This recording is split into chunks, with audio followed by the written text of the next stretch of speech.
Are Gopal Krishna साहब का corporate जगत में एक बहुत लंबा अनुभव रहा है। आप हिंदुस्तान लीवर में वाइस चेयरमैन रहे और उसके बाद फिर टाटा सन्स में एग्जीक्यूटिव डायरेक्टर बनकर आए, जहां पर उनका सबसे लंबा कॉर्पोरेट एक्सपीरियंस रहा, जहां उन्होंने टाटा की फ़िलॉसफी को जाना और समझा। हाल ही में उन्होंने एक किताब लिखी है जिसका नाम है जमशेदजी टाटा, कॉर्पोरेट सफलता के लिए शक्तिशाली सीख। ये हरीश भट्ट साहब के साथ लिखी है और मेरी खुशकिस्मती है कि आज मेरे साथ स्टूडियो में गोपाल कृष्ण साहब मौजूद हैं। स्वागत है सर आपका। नमस्कार जी। नमस्कार, थैंक यू। मैं सबसे पहले आपका सवाल, मैं अपने दर्शकों को आपका बैकग्राउंड भी दे दूं। आप सेंट जेवियर्स कॉलेज कोलकाता से पढ़े हैं, आईआईटी खड़गपुर, फिर हार्वर्ड बिजनेस स्कूल में भी आपकी पढ़ाई हुई। आपने पहले से ही 19 किताबें लिख चुके हैं और ये उनकी 20वीं किताब है। इस किताब में आपने जमशेदजी के कॉर्पोरेट फ़िलॉसफी और उनकी जीवन की जो फ़िलॉसफी रही है उसके बारे में बात की है, चाहे ताजमहल होटल बनाने की बात हो या फिर इंडियन इंस्टीट्यूट ऑफ साइंस, सभी के बारे में इस किताब में जिक्र किया गया है। सर, सबसे पहले आपसे ये जानना चाहूँगा कि आपकी प्रेरणा क्या थी जो जमशेदजी पर आपने पूरी किताब लिखी। हालांकि वो अपने में एक बहुत बड़े हस्ती थे, लेकिन आपकी क्या प्रेरणा रही? आप टाटा सन्स में एक लंबे अरसे रहे। मेरी प्रेरणा इसलिए जगी कि मैं बहुत उत्सुक हो गया जानने के लिए जी। कि ये कैसा बंदा है 150 साल पहले जिसको बिजनेस स्टार्ट करने में एक फ़िलॉसफी था। जी। वाकई मैं देखता हूँ कि लोगों को फ़िलॉसफी कुछ नहीं है, जल्दी से बिजनेस स्टार्ट कर देते हैं, लेकिन उस फ़िलॉसफी को 7 पीढ़ी तक इंटैक्ट रखना बड़ा मुश्किल है। आजकल भी आप देखते हैं फैमिलीज़ में कि किसी फाउंडर की अच्छी फ़िलॉसफी हो वो पिघल जाता है चलते चलते। तो इस कारण इसका इन्वेस्टिगेशन करके यही मेरा प्रेरणा था हमारे और हरीश भट्ट जी का, कि हम इसको निकालें कि इसका क्या राज है जी। इसलिए हमने ये किताब लिखा। बड़ी खुशी होती है जान के कि सर आप हिंदी इतनी तामिल होने के बावजूद इतनी अच्छी बोलते हैं, और मुझे मालूम पड़ा कि आप 9 भाषाओं में मैं खुद नहीं, मेरी वाइफ और मेरी, आप दोनों के बीच में अब मैं आपसे ये जानना चाहूँगा कि आजकल जब हम स्वदेशी की बात करें, ख़ास तौर से अगर मैं बात करूं पिछले कुछ दिनों की, तो टाटा जो जमशेदजी टाटा थे, उनकी एक सोच थी, इनको विजनरी कहते हैं, और एक सोशल रिफॉर्मर भी थे वो। आज के जो कॉर्पोरेट जगत है, उनके जो एक्सपीरियंसेस हैं, अनुभव से क्या सीख सकता है? देखिए, हमने जब किताब लिखी तो हमने कहा कि उनकी जब खूबियाँ बताते चलो तो एक थोड़ा बायोग्राफिकल हो जाता है जी। तो एक कैटेगराइजेशन करने से स्मरणीय हो जाता है, नहीं तो लोगों को याद नहीं रहता, किताब पढ़ लिया जी। और वो सोचते हैं कि वो बहुत बड़ा हस्ती था, मुझे वो सब नहीं होना है जी। लेकिन इसको सिंपल करने के लिए जी। हमने इंग्लिश में 9 पी किया, फिलॉसफी, प्रॉफिट, पीपल, इनका क्या इसमें कैसा व्यवहार करना चाहिए जी। तो उनमें से जो लेसन्स आती हैं, देखिए आजकल के ज़माने में लोग सोचते हैं अरे वो तो पुरानी कहानी है जमशेदजी टाटा की, मुझे वो सब मत बताना। उन दिनों में ग्लोबल ट्रेड, हम लोग कॉलोनियल कंट्री थे, यहाँ से अंग्रेज़ों का हटने का कोई सवाल ही नहीं पैदा होता था जी। गांधी जी भी आए नहीं थे, उनकी जब आयु थी, गांधी जी हिंदुस्तान भी नहीं पहुँच चुके थे जी।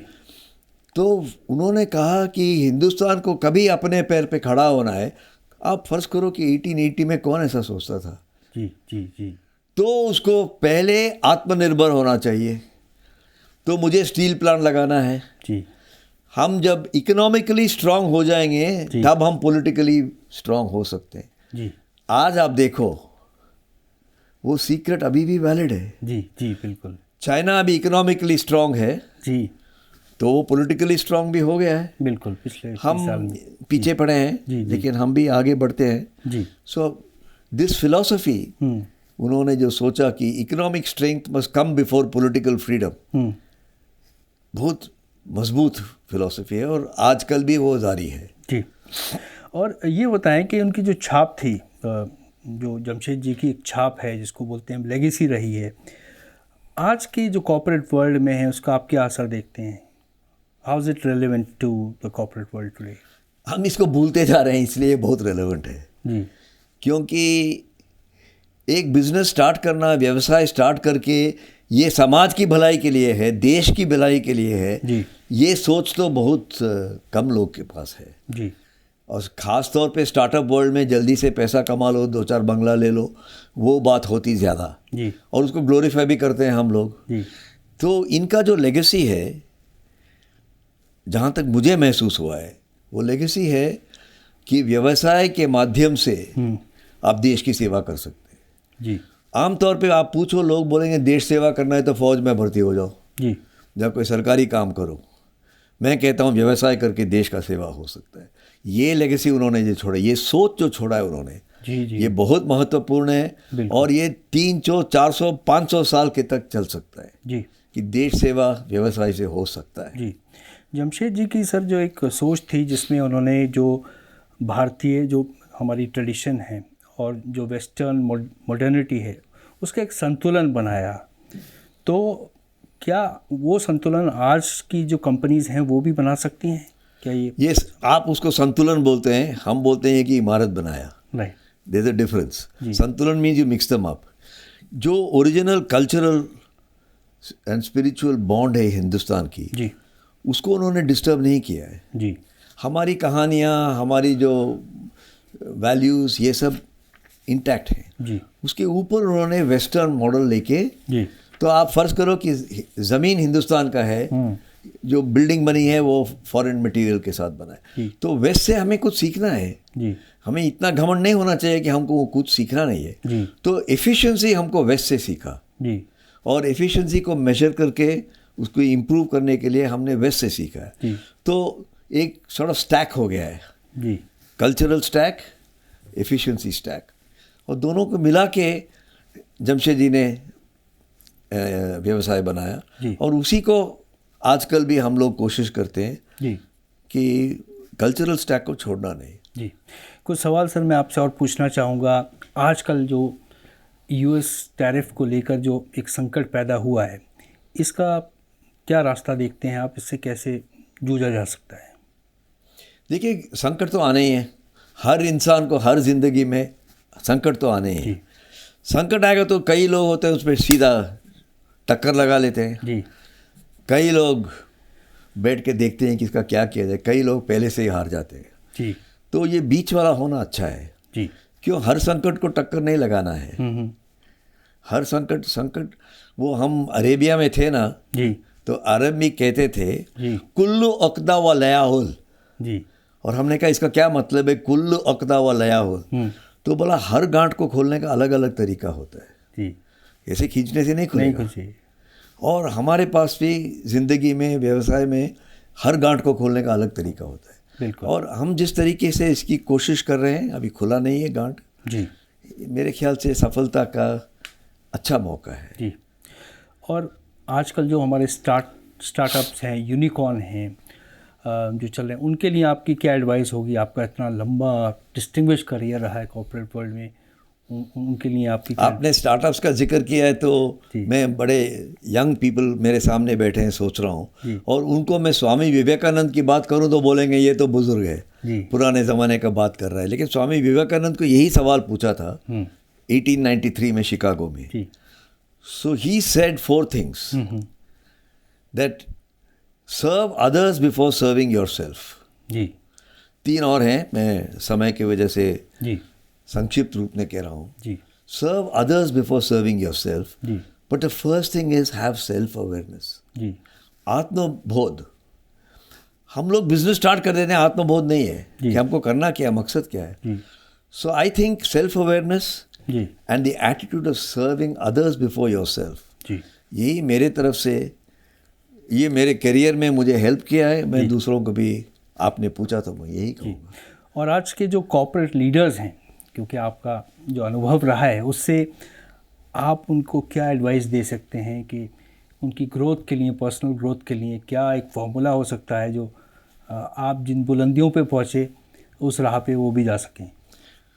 मैं दूसरों को हमारे मार्ग पे आने की नहीं इशारा करेंगे, लेकिन आपने जिक्र किया तो मैं कहूँ कि एक लॉन्ग टर्म विजन होना चाहिए। जी, जल्दी से पैसा कमाने से ये है कि घर में बच्चा होता है। देखिए, ये जिंदा तिलिस्मत है जी। Business is not an inanimate object, right ये कोई इमारत नहीं है, जी ये लाइव चीज़ है। जी अब जब भी किसी लाइव चीज़ से हमारी मुलाकात होती है जी तो एक नेचुरल ह्यूमन कंपैशन होता है कि इसकी आयु लंबी रहे। जी तो बिजनेस को लॉन्जेविटी के लिए हम प्रैक्टिस करना चाहिए। जी लेकिन कभी वो ब्रॉयलर चिकन बनाते हैं ना, उसको जल्दी से मोटा बनाओ, 8 हफ्ते में ख़त्म करो, जी वो अप्रोच कभी कभी हम देखते हैं तो मैं मायूस हो जाता हूँ। जी। एक आखिरी सवाल सर, अगर जमशेदजी टाटा जिंदा होते तो वो कौन से सेक्टर में इन्वेस्ट करते? मेरे ख्याल से ऑलरेडी इन्वेस्ट कर चुके होते जी चिप्स में, आर्टिफिशियल इंटेलिजेंस और भविष्य में। जी देखिए, टाटा शुरू किया था एज अ टेक्सटाइल फर्म। जी मेरे ग्रेट ग्रैंडफादर से पूछो तो बोले हाँ टाटा तो मशहूर है, टेक्सटाइल बनाते हैं। बीच में मेरे फादर से पूछिए, वो बोलेंगे वो केमिकल्स बनाते हैं, एयर इंडिया चलाते हैं। अब मैं अपने लड़के से पूछूं तो वो सब तो है, लेकिन ये सॉफ्टवेयर बनाते हैं। जी और मेरे पोते से पूछूं तो मेरा राय है कि वो बोलेगा वो तो एआई में कुछ कर रहे हैं। जी जी तो ये परिवर्तन है, असली परिवर्तन, जी जी। आत्मबोध के साथ। आर गोपाल कृष्ण साहब, आप हमारे स्टूडियो में आए, बहुत बहुत शुक्रिया, और आपसे बात करने में मुझे बहुत ही आनंद आया, और मुझे लगता है हमारे दर्शकों ने भी इससे काफ़ी सीख ली होगी। ये किताब आप ज़रूर पढ़ें, जमशेदजी टाटा कॉर्पोरेट सफलता के लिए शक्तिशाली सीख। ये ऑनलाइन ऐप्स पे जितने हैं वो अवेलेबल है, आई थिंक अमेज़ॉन में भी अवेलेबल है, तो आप ज़रूर पढ़ें। बहुत बहुत शुक्रिया, धन्यवाद। आप हमारे स्टूडियो में आए। धन्यवाद, थैंक यू।